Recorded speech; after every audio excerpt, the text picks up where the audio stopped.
天華哥啊，你知唔知啊？佢份人真係好唔知醜㗎。咩唔知醜先？到底發生咩事啊，姐姐？即係咁樣講咯，我嗰個即係我嗰個弟婦佢呢就，哎呀，我覺得佢真係不守婦道啊，走去係啊搞三搞四咁樣啊！你唔知佢依家同嗰個一個蛋糕店嗰老闆行得好埋啊，兩個人依泣泣咁樣啊！咁你細佬知唔知啊？哎呀，即係我冇同邊一個講啊，我都唔敢即係話佢講出嚟，所以我上嚟求助你咯。我呢啲咁收家嘅嘢，去邊度講先得㗎？即係陀衰家，我講出去。有冇咁收家啊？就係好細聲係咪？阿匿名嘉賓嗰邊，我唔知道係咪我聲卡問題，淨係你離個手機遠嗰頭嘅問題啊？你試試可唔可以大聲少少？聽唔聽到啊？依家聽唔聽到啊？聽得到嘅，不過可能細聲啲啫。我已經好大聲啦喎，可能係我聲卡問題啊，唔好意思，唔緊要，唔一定關你事噶。係啊，冇啊，我哋盡量聽啦，冇辦法啦。等我儲翻係啦，儲翻啲錢買個聲卡真係要。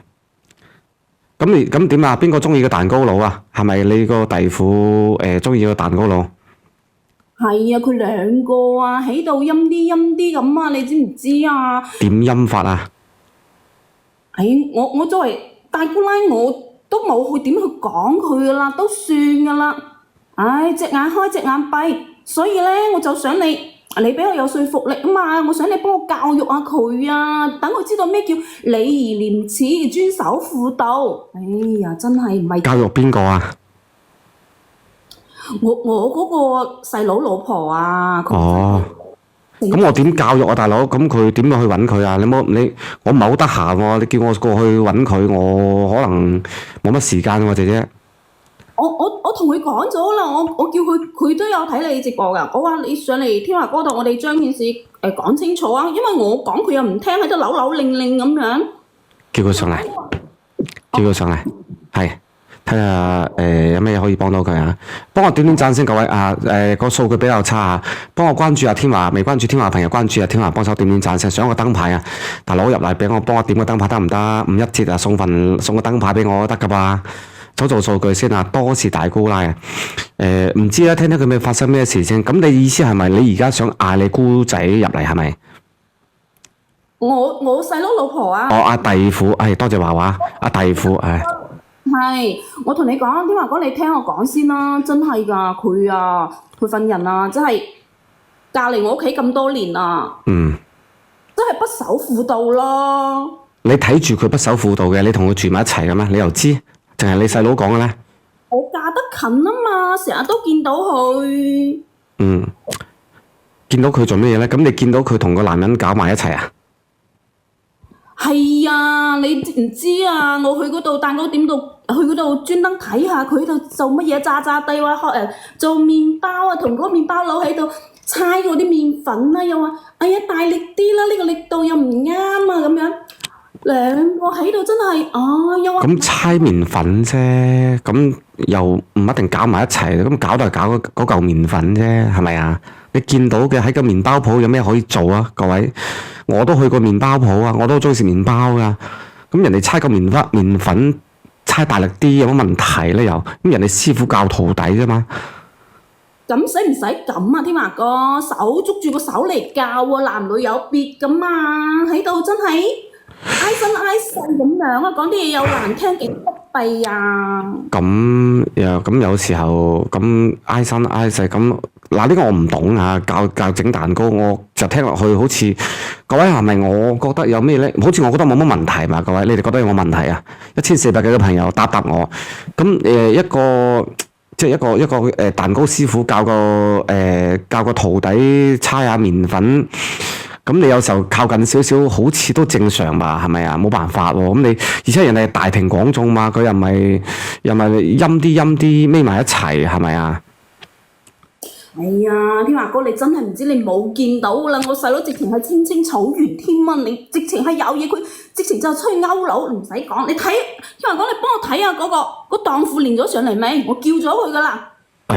我見到有個連咪啊，檔，唔好用你個詞啊，姐姐，你尊重下人哋，都未開咪你就話人哋乜嘢嘅？我聽聽呢位係咪哦，係啊？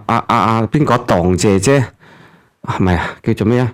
阿弟婦你好啊，係咪弟婦啊？你好啊，係啊，啲咩啊？你做咩嗌我連上嚟喺直播間去為咗喺度咁多人唱衰我嘛嚇？到底發生咩事啊？弟婦佢而家好似話緊你，唔係唱衰你，佢話你同個師傅搞埋一齊喎。唉，我自己根本都冇做對唔住家庭嘅事，我真係喺蛋糕店嗰度學習做蛋糕啊嘛，咁至於咁點解會係咯？只係做蛋糕，點解會俾人會俾你阿嫂唔係係咯？俾係咪阿姑大姑奶咁話你咧？佢咁樣話我都估得到噶啦，因為平時喺屋企都係咁噶啦，即係一來我屋企咧，佢成日都睇我嗰樣唔順，你樣唔順噶啦。一日呢位遇見孤獨啊，一日食一次，每次2粒嚇。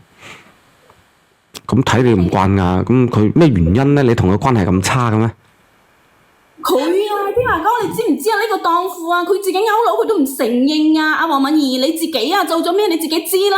你哇！我哋冇開名喎，冇咁樣喎。冇開名好喎。我點樣真係啊！我話你家姐啊，好冇家姐，你做咩咁樣講我咧？我點樣去勾佬啊？你冇勾佬，同嗰麵包佬啊，挨身挨勢摸手摸腳，又話要大力啲啦、陰啲啦，你當我傻噶？你當我聽唔到啊？咁整麵聽到真係睇到。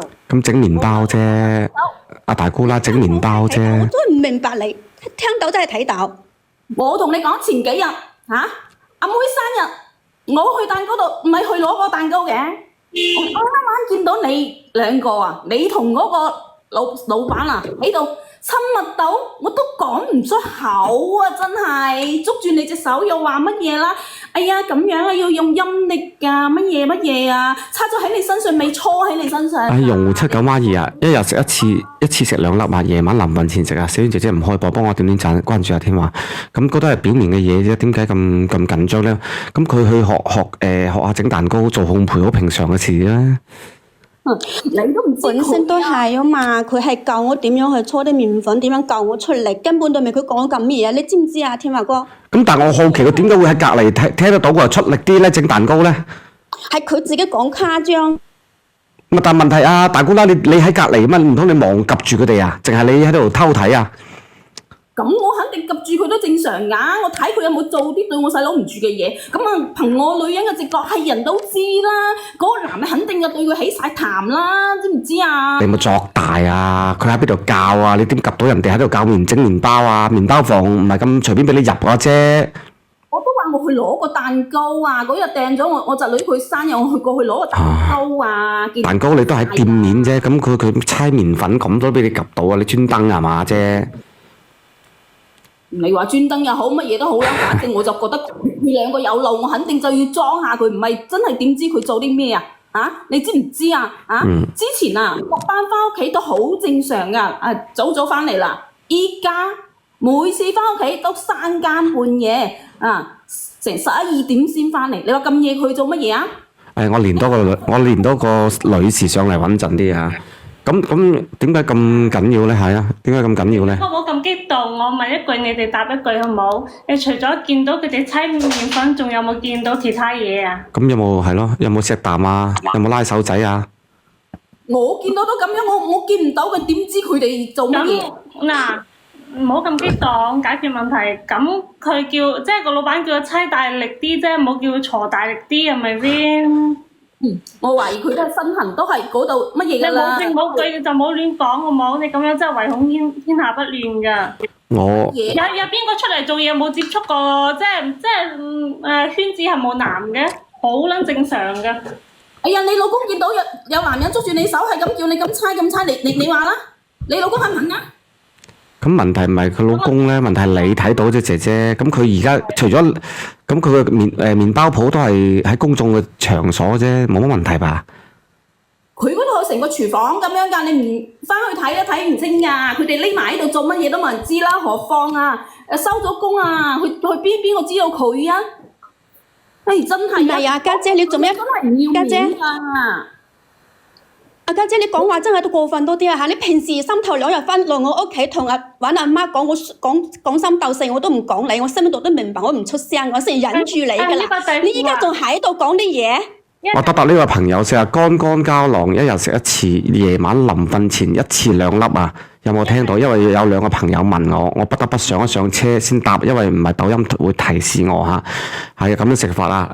呢位數字嘅朋友有冇聽到嚇？你繼續講，唔好意思。唔係，我想問下你嗰個大姑奶係咪經常翻你嗰邊搞事嘅，即係搞是非嘅？係啊，三頭兩日都嚟我屋企㗎，揾我婆婆講我衰嘢㗎。你講乜嘢啊？嗰度係我外家嚟，我唔翻得㗎。我屋企嚟嘅喎，我由細到大嘅地方啊。呢位弟婦，我教你，你同你老公經常去你個大姑奶屋企食飯，或親戚走過嚟食下飯，跟住尾你再同翻佢家婆講啊嘛。佢根本就係阿家姐，你講話真係要負責任㗎。你真係聽到我喺入邊學做蛋糕，你真係可以講咁鬼難聽。平時同阿媽講嗰啲話又係講到咁鬼難聽，搞到阿媽對我都有意見。你係咪唔想我口過啊？你想我點啊？冇人哋大姑奶啊！我想同你講咧，即係你見到佢哋淨係猜麵粉，冇見到其他嘢嘅情況下咧，就唔好亂作話。如果我見唔到嗰啲咧，即係冇證冇據嘅嘢，就唔好空憑想像講出嚟，好冇？係做咗乜嘢都冇人知啦。咁佢嗌佢猜麵粉大力啲有乜問題啊，大佬？我哋有時候就算以前我哋學中國武術啊，我師傅都嗌我打拳打出力啲啦，有乜問題啊？咁各位呢啲，咁你聽落去，你點解要咁敏感對呢個字呢？咁你正常噶嘛？你教人嘅時候，有時候嗌佢輕輕用呢一樣嘢，用嗰樣嘢，咁有乜咁出奇呢？點解你諗到咁多嘅？咁佢又冇當你面去打車輪，又冇拉手仔，又冇話做其他嘢，有冇攬腰？有冇攬腰啊？你日日梗係有啦，手把手啊！你話有冇啊？呢啲係你估㗎，咩叫有啊？你咩叫冇啊？我親眼見到你仲話冇，你仲想唔承認係咪？你點睇㗎？我問你點睇㗎？我咪先我有啲嘈。OK。你肯定啊？你唔知道啊？係因為我細佬唔喺度幾年啦，佢肯定就係可能身上癢啦，想揾人去耕下田。你唔可以講咁過分㗎！你做咩咁樣講我啊，家姐？你係咪喺屋企蝦我都唔夠啦？直播間仲有蝦我係咪啊？你份人啊，唔教訓啊，你都唔得噶啦！我同你講啊，成日都唔講你，喺邊度你都唔講你。以前我細佬喺嗰度，你都收斂啲，依家佢唔喺度啦，係啦，直情係嚇。你細佬，唔好意思，我打斷一下，你細佬係發生咩事啊？你問佢啦，問嗰個師傅啦，你睇下佢自己叫佢自己講。天華哥係咁噶，我老公咧就唔喺度，就係咩嘢噶啦？我喺頭家咧就守咗6年嘅寡噶啦，6年啊！我老公走咗6年嘅啦，我嗰個女幾個月都走咗啦，出咗意外走噶，係我自己一直喺度湊住嗰個女啊。咁你話依家嗰個女都6歲，係咪要讀書啦？我唔使去咩嘛嚇，我唔使學問手藝賺啲銀紙嘛。細蚊仔大咗，樣樣都要用錢用銀紙。佢成日都係咁樣，我都唔知佢點樣成日都咁樣冤枉我，我都唔知點樣辯解啦。反正我都係俾佢哋蝦慣咗噶啦。當時你細佬點樣過身嘅？意外，天華哥佢嗰陣時咧就係出去做嘢咧，唔小心係即係話跌咗落嚟咁樣。乜嘢咯，咁咪走咗咯？呢個當父啊，你唔知佢幾衰格啊！家姐，你唔好講啲話咁難聽口，冇咩當父啊！你講我真係，我而家都好要扯，你就唔應該喺我哋呢頭家，你陀衰我哋頭家，我同你講嚇，我哋李家冇你咁嘅新抱。咁新抱唔關你事嘅喎，咁你係你細佬揀噶嘛？點解？咁我停一下先，停一下。嗱，人哋個老公都走咗咁多年，就算如果真係有心同人哋乜嘢嘅情況下咧，早就好明顯嘅事啦，使乜等到而家都唔會收埋添啦。6年咯喎！搞事啦你理下你老公有冇出軌好過理你個弟婦有冇出軌啦？我都不知幾好，搞乜事啊？我係替我細佬，替我爸我媽唔抵喎，我唔出頭邊個出頭啊？佢呢啲咁嘅兩嚿手。我舉手。係你講啊！姐姐我舉手。乜嘢啊？你個弟父喺你屋企守咗6年寡，佢哪怕同任何一個男人喺埋一齊，都係屬於正常合法嘅。佢呢啲唔嗌做出軌，乜正常乜？因為佢係單身。佢依家仲係同名義上都係我哋我哋李家人，乜叫合法啊？要乜又叫佢扯啦？佢扯咩叫做李家人啊？冇，我暫停一下，停一停，聽我講嘢先。我問個係我哋李家嘅人，死我問個問題，邊個合法啊？冇錯，屋企呢家務邊個做佢簽咗賣㗎？身契㗎。屋企呢家務邊個做㗎？個弟父有冇揾銀紙翻嚟養家先？揾乜嘢啊？佢揾咩銀紙啊？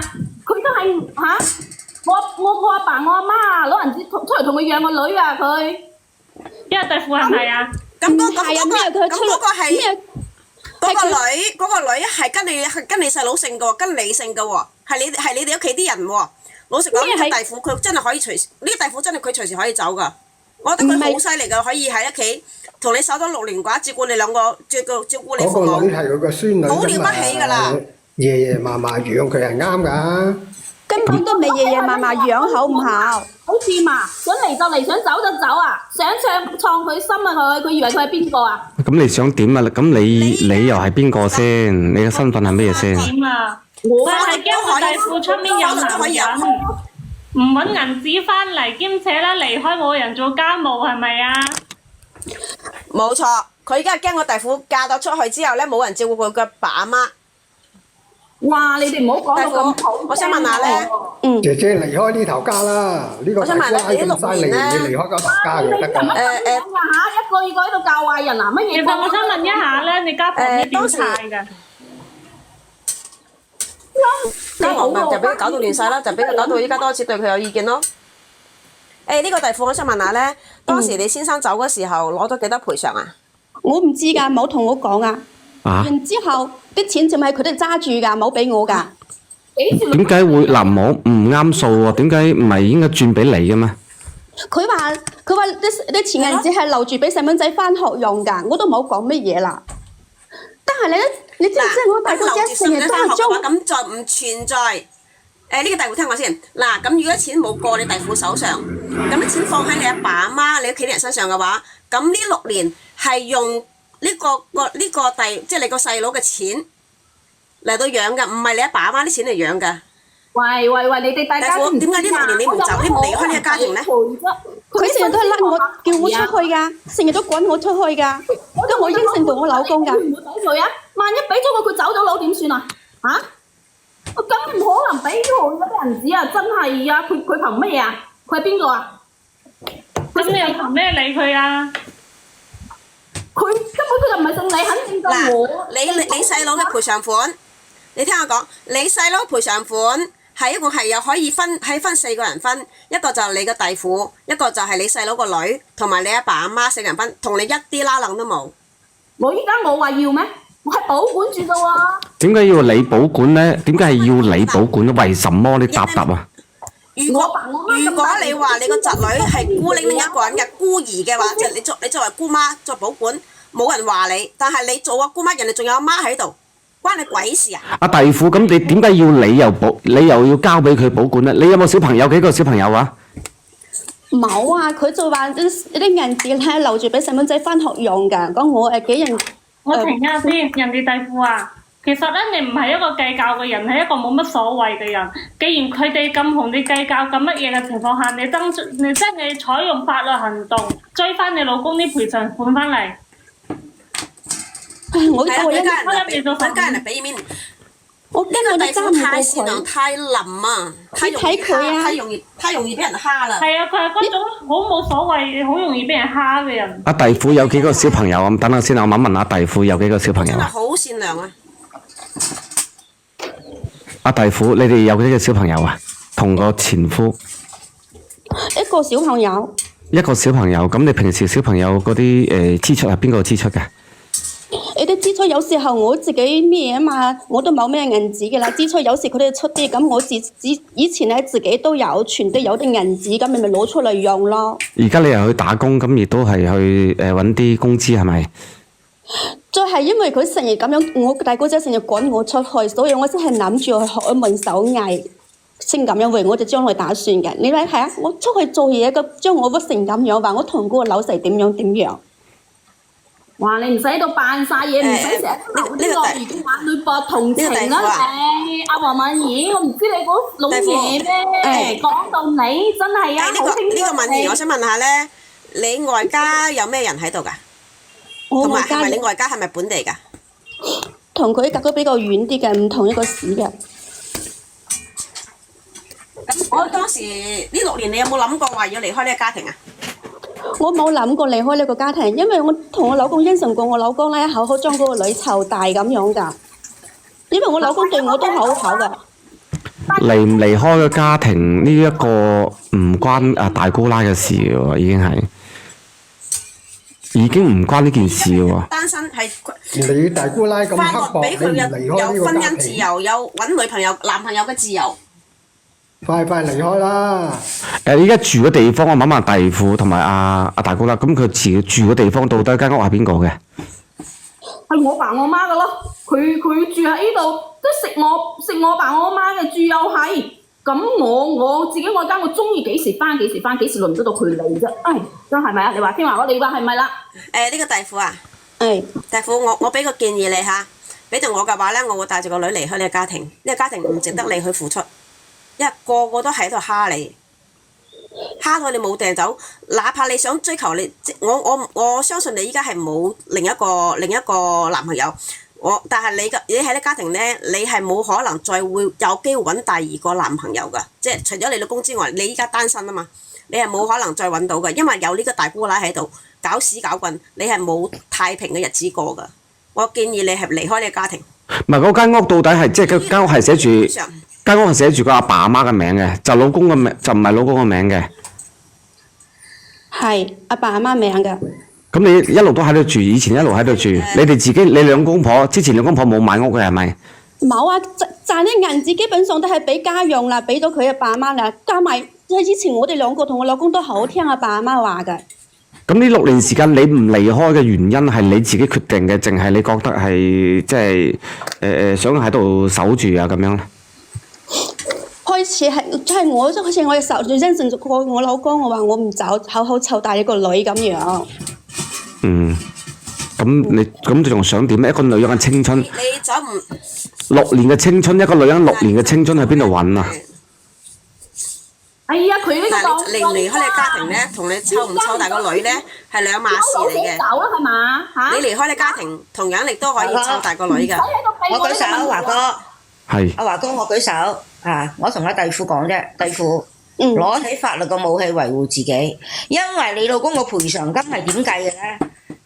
你係佔一半，跟住剩低嗰啲3聲，我講住，你係佔一半，弟婦，跟住剩翻嗰啲就係4個分嘅，你係佔大嘅。講俾你聽，離開頭家嗰個咁嘅大姑奶就亞支亞裝，遲早佢會好似你咁樣噶。起碼係攞翻50%啦，係咪？係保護自己，弟婦。你哋班人喎，唔喺度教壞晒佢喎。好啦喎。教弟婦，你知唔知道當時？我哋屋企啲事實，你知唔知道當時你老公嘅賠償款有幾多錢？知唔知道啊？我唔知啊，咩都唔知，一分唔知，我一分又冇使到，又唔知有幾多。唔係，我而家你完想知道全冇參與過賠償呢件事啊？唔清楚。唔係唔清楚啊！你個當事人。你呢個弟婦啊，聽下我舉手，弟婦，其實我想問，而家個賠償金真正係喺邊個手上？喺我大姑娘手上。得啦，嗱，你聽我講，弟婦唔需要講咁多，直頭攞起法律嘅武器嚟維護自己，去某院起訴你弟婦。阿大姑奶，老公嘅賠償款。阿大姑奶，你啲錢其實喺你手上喎，你而家驚咩咧？你啲錢又喺你手上，咁你而家想趕佢走，定係你想佢點咧？咁佢而家就算係6年時間付出咗咁多嘅嘢，就算佢而家去學師嘅，就退一萬步，佢同其他一個男人喺埋一齊都好正常喎。點解你咁激動咧？呢華哥，佢依家啊勾佬啊，勾佬你唔使知話。咁佢單身嘅話，勾咩佬咧？咁佢如果你個細佬未死，佢出去咁樣咧，你可以話佢勾佬。但係佢依家單身，佢一法律允許佢出去嘅。佢一入未乜嘢，佢嫁咗俾你就等於賣身契㗎啦咩？嗱，嫁咗俾你，但係當你個細佬當你嘅細佬走咗嘅時候，佢就已經係同呢段婚姻已經畫咗一句好㗎啦。佢係完全可以離開呢家庭嘅，但係佢仁義。我舉手。我舉手，其實天華哥，我聽嚟聽去，我舉手啊！天華哥，我聽嚟聽去，呢個賠償金喺大姑奶度，可能已經有冇幾多，大姑奶一定有挪用過佢個賠償金。如果唔係，使乜咁緊張，咁樣喺度説講咁多嘢？喂，你好咯喎，你係邊個啊？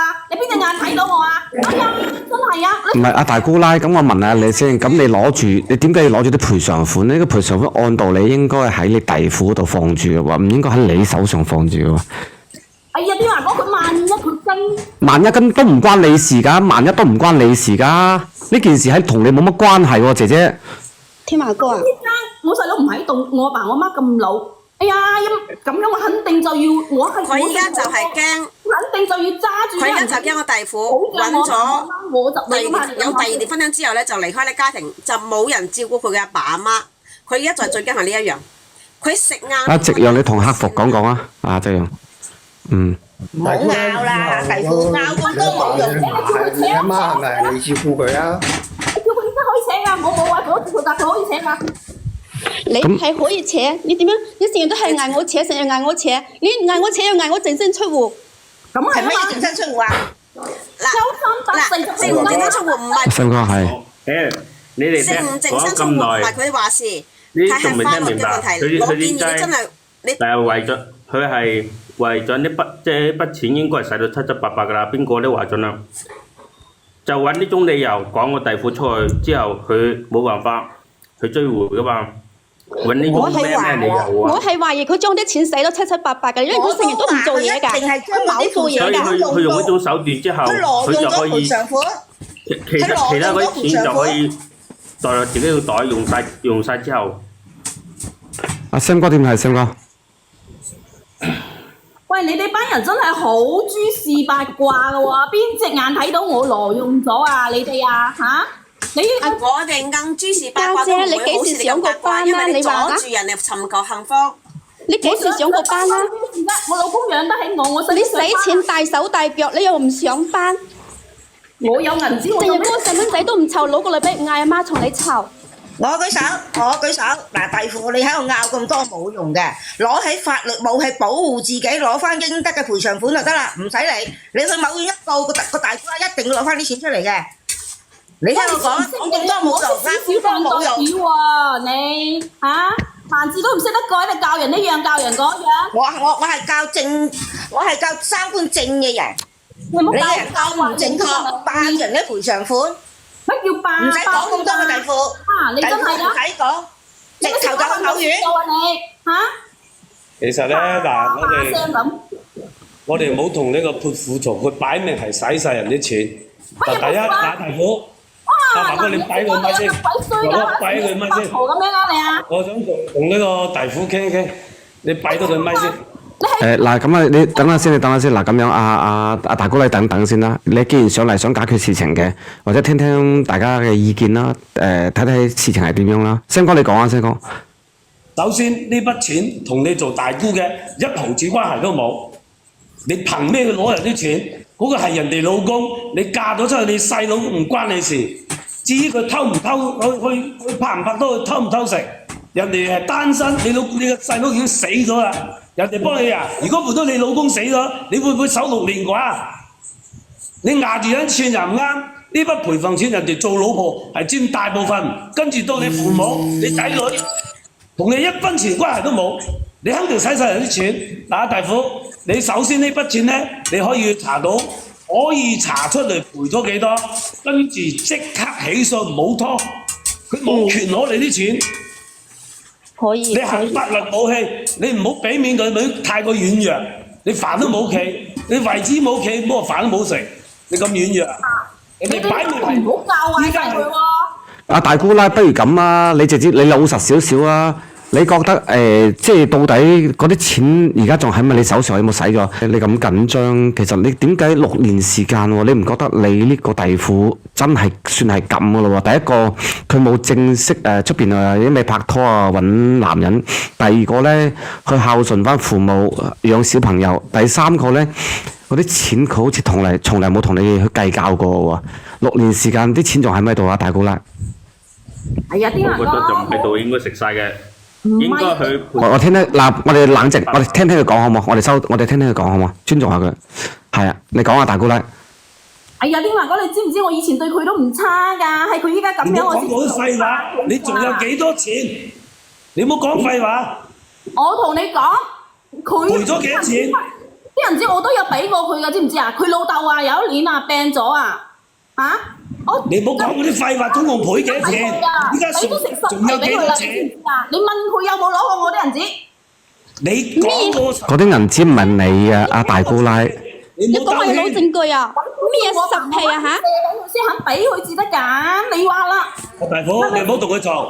嗱，你做大姑奶嘅係冇權攞人錢。你老實講，總共賠咗幾多錢？使咗人幾多錢？剩低仲有幾多錢？我做咩話俾你知你係邊個啊？我點解要話俾你知幾個人知啊？人哋有權知道，你憑咩攞人錢？你抽唔抽㗎？我乜嘢？我乜嘢？你係咪捐過錢？我問你係咪未捐過錢？用我細佬名我舉手，弟婦再嘈都冇用。弟婦嗱，我講俾你聽，如果你老公係賠償100萬嘅，你有50萬，剩翻嗰50萬就你家公家婆，你同個女分嘅，你唔使聽呢個乜死人壓榨大姑奶講嘢，直頭去法院，法院起訴佢，講咁多做乜嘢啊？佢拗咁多都冇結果嘅。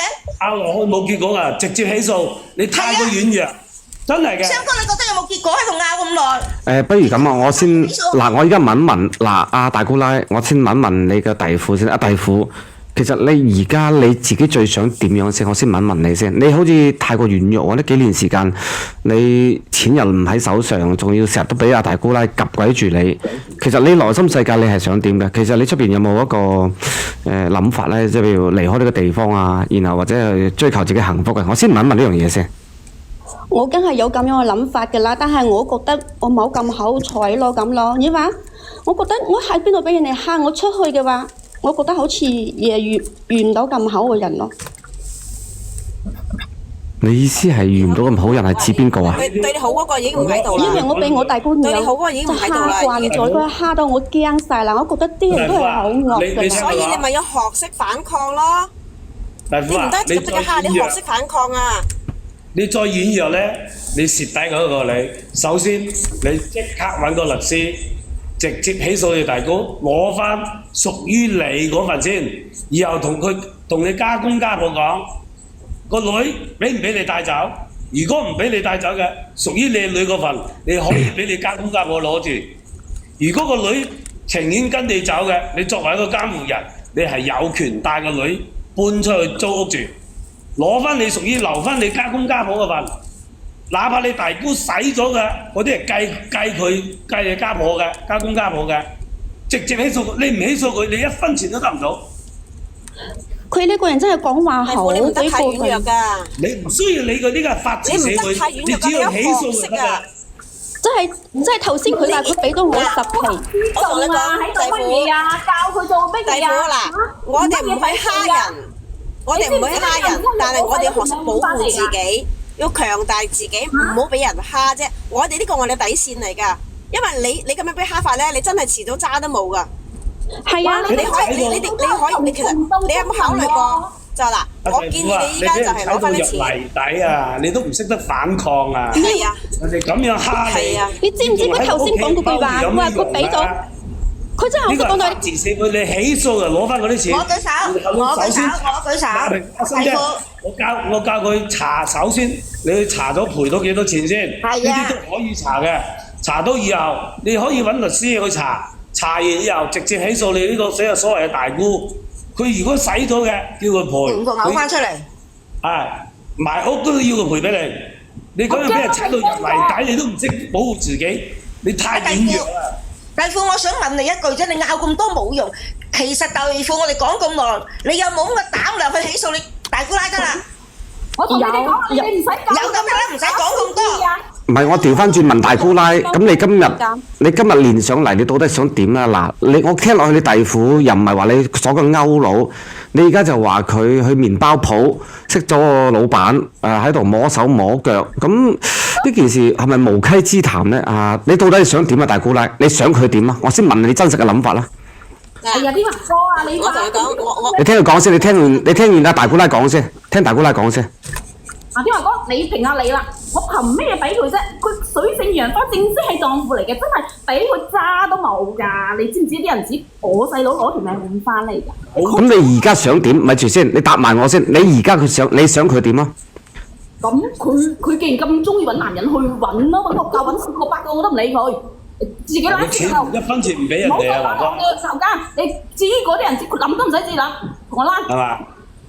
咁你意思係想趕佢走係咪？好強，華哥，佢目的性好強。你阿爸阿媽咧，我想問一問你阿爸阿媽嘅咩意見啊？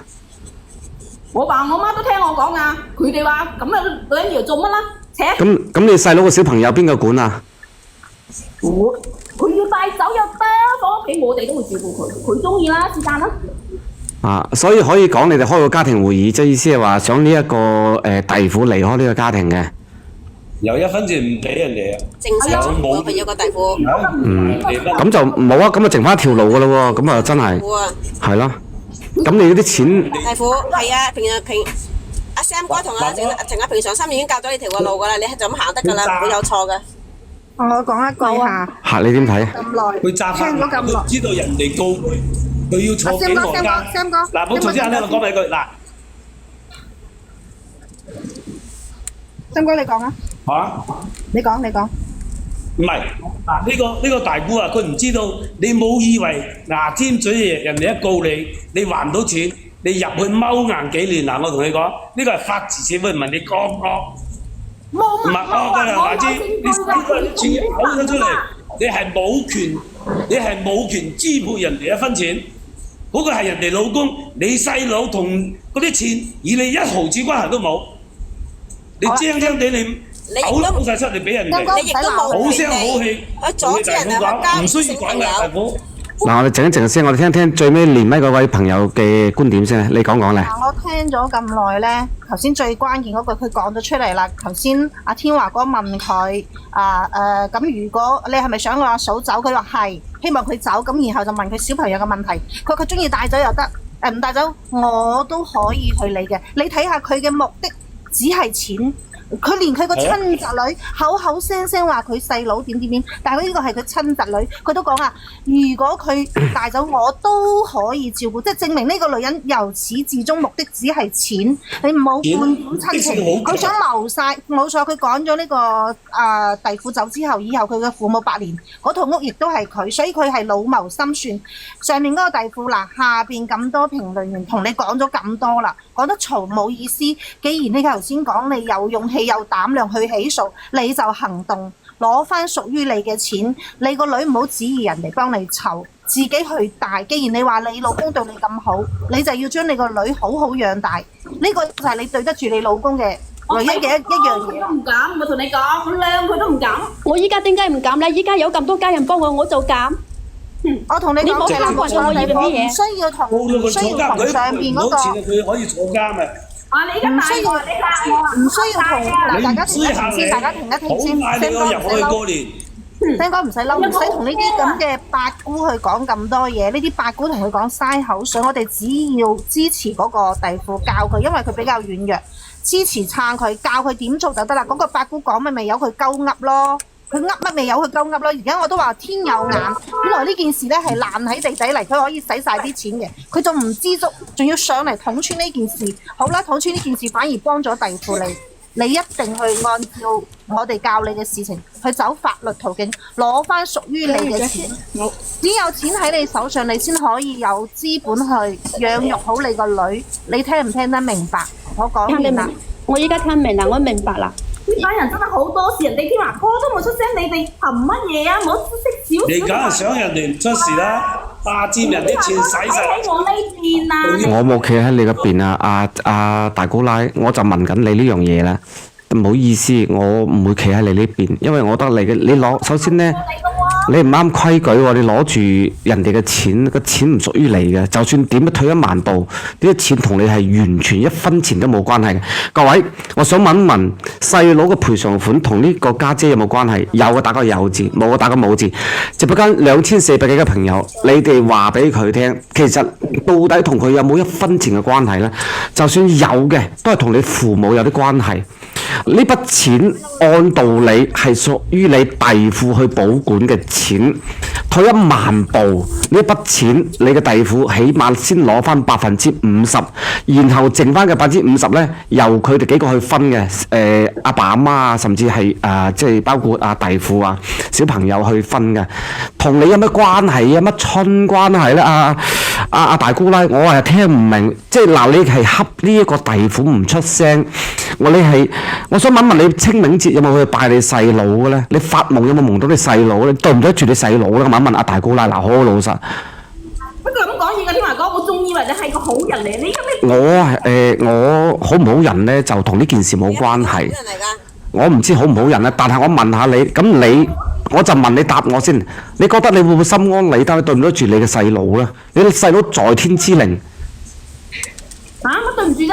我依家幫緊我細佬喎。你點會幫你細佬咧？你覺得如果係你細佬見到咁，你細佬佢安樂咩？佢個老婆受你咁樣欺負，你老婆嘅即係佢老婆啲錢喺晒你嗰度，錢係你使喎，甚至乎而家好似連阿弟婦具體收幾多錢都唔知，佢就陪你篤個名，錢就轉去你嗰度啦。你全程去操控呢件事情。你恰緊一個老實人，一個懦弱嘅女人。今時今日佢靠自己雙手養大嘅小朋友，孝順你父母，自己去學下整麵包。你都話人哋摸手仔啊，又話大力啲啊，實力啲啊，大佬阿姐姐，你到底你仲鹹濕過我啊？或者你諗喺邊度咧嚇？乜嘢啊？我講呢個事實㗎。乜嘢啊？嗱，呢個大姑可能攞咗佢細佬啲賠償金去貼腦啊，使晒咗啊！佢自己呢個我唔去估度啦，即係我唔理佢筆錢去邊度。無幾㗎啦，所以佢而家咁緊張，你一要攞賠償款佢就咁緊張，就係咁啦。使晒咗啊！大姑奶，我想問你一個好有即係好啱嘅問題。嗱，你咁為你細佬攞晒賠償款，好啦，你而家攞你弟婦你細佬賠償款去使，每當一晚你同你老公爬山嗰時，你細佬冇翻嚟冚你兩巴咧？呀！你講乜嘢？乜嘢啫你？幾多得我呢個家姐啊？唔係啊，啲銀紙啊！你行出去會唔會攞晒去貼到啊？唔係你平時出街，你驚唔驚啲車撞死你啫？回響時你劈嚟嘅。把嘴做咩咁毒？我哋冇人身攻擊啊！我哋唔攻擊啊！你霸佔人哋嗰啲錢，你仲毒啊？仲要恰人哋嘅老實人啊！恰啊！我唔同佢理啊！你個心係黑色嘅啫，我問你個心係黑色㗎。佢啊！如果我唔同佢理啊，佢連篤個龜都唔識篤啊！冇啲死人用。你就係恰人哋唔識得篤個龜，你亂鳩咁篤，你明唔明啊？你恰人哋就係唔懂，你恰人哋講句唔好聽，你可能佢相對教育程度稍微低少少，你恰人哋，你而家係攞住呢樣嘢，你夾硬想趕人哋走。呢個故事係呢個故事已經可以結束㗎啦，可以結束㗎啦。呢個弟婦，你只要係按照平常心姐姐同埋 Sam 哥咁樣教你咁行得㗎啦。阿弟婦，你關注我啦，你關注我啦，係啊。我關注咗㗎啦。細咪㗎啦。你我教佢啦，我落。嗱，你而家要做嘅嘢，嗱，我先同阿大姑奶講聲，大姑奶，你要麼咧，你想你個家庭，嗱，你個弟婦真係好好人啊，6年時間。含辛茹苦，真係一個好好嘅女人。而家咁嘅情況，你真係你嘅問題。我覺得你係想趕佢走嘅。我首先話俾你聽，呢筆錢唔係想啊華哥佢已經講到明啊，嗌佢走，嗌佢淨身出戶啊。我建議你呢，如果你唔想觸犯法律上嘅東西呢，我就建議你盡快將呢件事，將啲錢攞翻俾阿弟婦，起碼攞翻一部分俾佢。然後弟婦，我覺得你喺呢度呢，如果你家公家婆都咁樣嘅話呢，我覺得你喺度冇運行嘅。你倒不如趁而家你係自己該去學烘焙啊、整蛋糕啊，你就出去，係咪啊？你冇必要再去做咩嘢噶啦，即係再去做其他嘢噶啦。係啦，阿二玲有咩補充啊？二玲？我有啲嘢教佢。係。因為弟婦啊。即係佢唔俾你喺娘家好過，你都冇唔係。佢唔俾你喺婆家好過，你都冇俾佢好過。你拉橫幅喺佢樓下小區樓下嗰度嘈，還我撫恤金即係咩嘅大姑奶貪即係貪錢，令到小朋友冇錢讀書呢咁樣拉橫幅喺佢樓下度嘈，睇下佢家婆俾咩面色佢睇。還有第二，人哋大姑奶一個人屌柒你，可能係一個人嘅問題，個個屌柒你哋唔檢討你自己。你哋班同埋好人嚟嘅你，真係一個唔抵得噶嘛。佢拉橫幅咧，大夫。好啊，我依家唔好咁樣啊！呢個只係以呢個建議，我覺得你就我覺得最好就係揾法律啦，揾翻律師。如果首先協商首先好老實，大姑啦協商，首先係協商。如果你唔願意攞翻呢啲錢出嚟，你執意咁樣做法啦。你今日連信係啱嘅，因為起碼等你弟婦知道咗，你一路恰緊佢，你一路恰緊佢。你應該去查清楚。當年係有幾多錢賠償金，你先至去協商，唔好依家就繼續協商。你要知道嗰一筆嘅撫恤金係一共有幾多，你先去協商。唔好依家盲頭烏蠅咁樣去協商。我唔想講啊，一分錢都唔會益呢個女人。你走法律啦，你關注下我啦。冇得傾噶啦，呢單嘢冇得傾噶啦，傾唔掂啦，冇得傾。幾零幾乜名還個撫恤金啊？等佢喺佢婆家抬唔起頭，知唔知？嗰啲就。以牙還牙。我哋支持法律啦，我哋走法律嘅程序啦，好嘛？法律嘅問題咧，具體就唔估啦。其實我相信呢筆數唔少嘢嘅，聽落去大姑奶咁緊張嘅話，係咪？阿姑仔你關注我啦，呢件事都唔傾啦，傾落去都冇意義，因為大姑奶根本唔知道個法律風險後邊所承擔嘅嘢。咁如果你唔理嘅話，你唔俾翻去，你咁樣恰一個善良嘅女人嘅話，你後邊係你唔會好過啊！好老實一句嚇，因為法律會保護翻嘅。今時今日。係啊，我有關注你啦，天華哥。OK， 好啦，你關注我啦，到時我話俾你點做好嗎？我講明啊，天華哥，我仲以為你係好人嚟，會幫我，唔係幫粉絲啊。再關注你啦，我取消你，你做翻個好人啦，大姑奶，你講你冇用嘅，你講我都冇用噶。咁因為有時候係啦，你要做翻一個正常嘅人啦。好啦，咁阿呢名嘉賓你關注我，到時我教你點做好嗎？好。係咁啦，唔需要擔心嘅，你做翻自己應做嘅嘢，離開呢個家庭係咁啦。天華哥。